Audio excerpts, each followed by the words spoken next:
Clogging and material buildup in screening machines are mainly caused by moist, sticky or fibrous materials. The screened material becomes lodged, the material flow slows down, screening performance decreases and the machine becomes inefficient as a result. Until now, this could only be resolved through frequent inspections and time-consuming manual cleaning, requiring personal effort and causing disruptions to the ongoing process.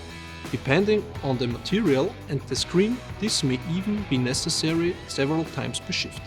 With the right screening solution, this can be avoided. The VARIOframe allows the dynamics of each flip-flop deck to be adjusted individually and independently of the rotational speed, even during operation. To achieve this, the screen deck dynamics are increased via the control system until the screen mats clean themselves automatically.